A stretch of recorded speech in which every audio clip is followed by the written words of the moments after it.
Well, hello, my friends. Welcome to me, your host, Christian Watson. So, my friends, I have been contemplating a particular argument that has run out through many right leaning circles for a very long time, and it's bled into, I think, the discourse around capitalism, business, and ethics. There is this critique of libertarianism, of American libertarianism, that goes something like this, that libertarianism, since it is based upon the sort of liberal enlightenment liberal order of Locke and all of those thinkers back in the 17th century, has led to this sort of hyper individualism, and the hyper individualism has been accentuated by a global capitalist order which does not care about communities, does not care about social cohesion, does not care about anything other than the acquisition of profit. And this has been destructive to coherent societies. That is what the argument is. And so underlying that argument is the idea that all libertarians care about, or all people who like capitalism care about, are profit maximization, and all they care about fundamentally are, profits themselves. And I had a discourse with someone recently that said, well, Christian, all libertarians, their problem is that they care about the markets. That's all they care about is the markets. But the empirical evidence says a very different story, and a knowledge of the moral foundations of voluntary exchange, which is something that libertarianism preaches, also say a very, very different story. And something that happened quite recently is just another example out of a long lineage of examples as to why this different story is accurate. So, Ben and Jerry's. We're going to talk about Ben and Jerry's, but before we do that, the news of Ben & Jerry's recently refusing to sell their products in Palestinian territories that they call occupied. The news of that really brings forth questions between the relationship between business and ethics. And while ethics is oftentimes discussed as relates to religion and politics, Ben & Jerry's happens to bring up an interesting question about how a society can still develop ethical standards without government authority. The people who critique the liberal order or the capitalistic order or critique libertarianism or conservatarianism always argue that ethics and morals have to be enforced through the government, or they have to have some sort of centralizing factor to them. Yet, Ben & Jerry's is being challenged actively on the ethics and morals, or lack thereof, of their decision to besmirch the Israeli state and to withhold their products from a particular area for a particular political reason. Now, in a free society, Ben & Jerry's is absolutely fine to do that, but it also is fine to give a certain level of reaction to that as well. So, some of the most major kosher supermarkets in the country have decided to pull the plug on Ben & Jerry's products in their store. Some of those names include Shop Delight, Seasons Culture, Aaron's Casino Farms, Gourmet Glatt, and Glatt Express.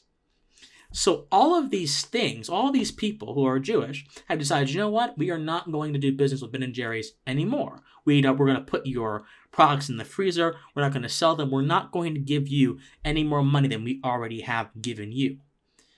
And not only that, but there has been a huge reputational backlash to Ben & Jerry's decision to call the Palestinian territories quote-unquote occupied and to, again, take a political position with their products. Why does this matter? Over the course of the past few days, through sheer voluntary will and not in cooperation, Ben & Jerry's has been punished for what they did, and not punished in a way that requires force or punished in a way that requires violating Ben & Jerry's rights. They have been punished in a way that is natural to any property owner and that is very not only effective but morally correct. They have been punished in a way that basically says, we don't have to do business with you. We don't have to give money to you. We don't have to give our energy and time with you. We can withhold these things and you can go kick rocks. What's the point here? All this talk of us not being able to enforce morality or enforce certain ethical standards through the free market or only through the free market is a perspective that demeans, number one, the meaning of the free market, and number two, the ingenuity of the human being. All the free market is, my friends, is simply a system in which humans can exercise their genius and their creative will to exchange things and create things, to give value to people, The market is not just about profit. And because obviously, if these kosher stores wanted to just make profit, they could simply keep selling Ben & Jerry's stuff. Now, maybe their customers wouldn't like that, but what is profitable is not always what is correct. But using capitalism, using the levers of voluntary exchange, these shop owners are able to say, no, we will not do it. Now, there is a rash of government response happening towards Ben & Jerry's. Certain states like Texas are challenging their pension funds. Israel wants to punish them. I'm not agreeing with those things. Those things are wrong. You should not be using a force against a company like that because they have a certain position.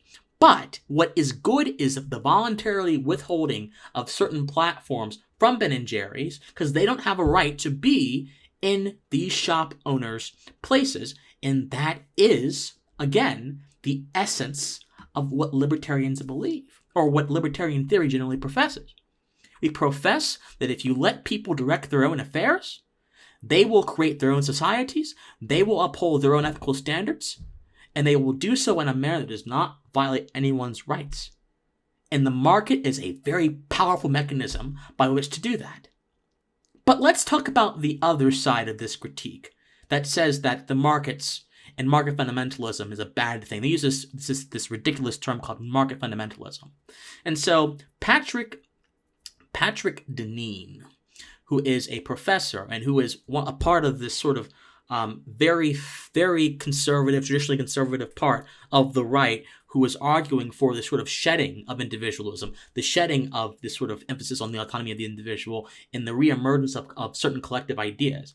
He basically argues that people have lost social obligation because of capitalism, and capitalism has replaced, by virtue of what it does, a sort of communal market of engagement in association with what he says the faceless, online, and impersonal markets of today. But this perspective that capitalism encourages these faceless, impersonal markets is just not what the empirical evidence is saying. There is a face behind every single Jewish shop owner who says, I will not sell your product. There is a face and a value behind every single person, Jewish or otherwise, who expresses outrage and therefore withholds their resources from Ben & Jerry's and therefore prevents them from growing, prevents them from sort of expanding in their size and expanding their influence. There is a value beneath all that, and the market is a mechanism by which to manifest that value. But so many people like Deneen cannot conceptualize a human ethic independent of force, a human ethic independent of tyrannical impositions on people.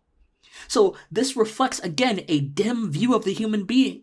The human being has shown throughout the many, many years that America's been around, even before then, that if they are let alone and if they are able to harness the energies of certain mechanisms, they can create beautiful things that are morally consistent with what is correct and what is not correct. But also, my friends, I want to address this deeper critique of capitalism.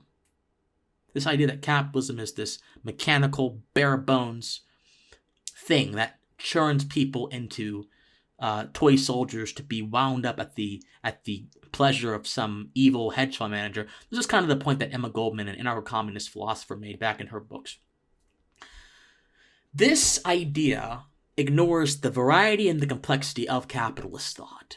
So there is a school of people that say profit should be the main motive of a business, which has a lot of values and other ideas under it. Then there is a school of people that say profit is good, but there's something deeper to capitalism. And that is the conscious capitalist crowd.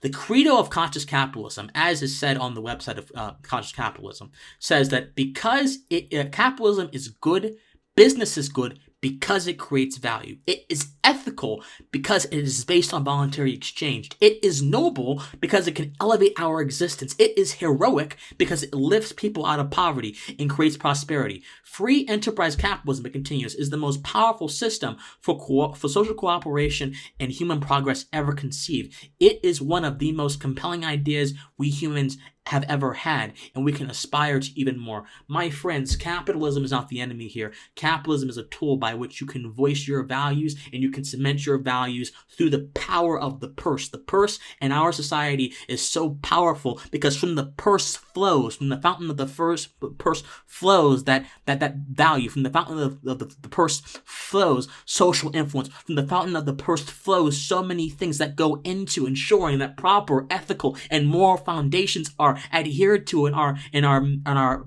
put forth into the air. But from force simply flows obedience. From force simply flows acquiescence, or sometimes from force simply flows rebellion. You cannot instill ethics into people through force, but you can instill, or at least state, ethics strongly by laying down and standing on what you will accept and what you will not accept in your own private affairs. Because ultimately, that will impact how things happen publicly. My friends, capitalism is not devoid of morality. It is the ultimate expression of moral genius. Think on it. My friends, I love you guys so much. If you love me, patreon.com/PhilCWatson or PayPal, PhilCWatson@gmail.com, or you can get me on Locals, ChristianWatson.locals.com, or Discord, which is in the comment section down below. I love you guys so much, and please stay pensive. Bye, guys.